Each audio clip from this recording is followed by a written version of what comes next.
ಹಣ ಸಂತೋಷ ಕೊಟ್ಟಿದೆಯಾ? ಈಗ ಕೊಡುತ್ತೆ, ಈಗ ಹೊರಟೋಗುತ್ತೆ. ಪರೀಕ್ಷೆ ಮಾಡ್ಕೊಂಡ್ಬಿಡ್ಬೇಕಿದೆಲ್ಲ, ಯಾರೋ ಹೇಳಿದ್ದು ಕೇಳಬಾರ್ದು. ಗೆಲುವು, ಸಕ್ಸಸ್, ಸಂತೋಷ ಕೊಟ್ಟಿದೆಯಾ? ಆ ಮೂಮೆಂಟ್ ಹಾ ಹಾ ಹಾ ಅಷ್ಟೇ, ಇಲ್ಲ. ಫೇಮ್, ಯಾರಾದರೂ ಹೊಗಳಿದ್ರೆ ಆ ಮೂಮೆಂಟಲ್ಲಿ ಖುಷಿ, ಆಮೇಲೆ ಮತ್ತೆ ಡೌನ್.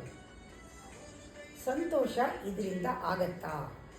ನಮಗೆ ಗೊತ್ತಾಗ್ಬಿಡ್ಬೇಕು, ನಾನು ಹೇಳಿ ಕೇಳ್ಕೊಬೇಡಿ, ನಿಮಗೆ ಗೊತ್ತಾಗಬೇಕು. ಸಕ್ಸಸ್ಸು, ನಮ್ಮ ನಿಜವಾದ ಗೆಲುವು ಇದ್ಯಾವುದ್ರ ಮೇಲೂ ಡಿಪೆಂಡ್ ಆಗಿಲ್ಲ. ಇದ್ಯಾವುದ್ರ ಮೇಲೂ ನಾವು ಡಿಪೆಂಡ್ ಆಗಬಾರ್ದು. ನಾನು ಯಾರು,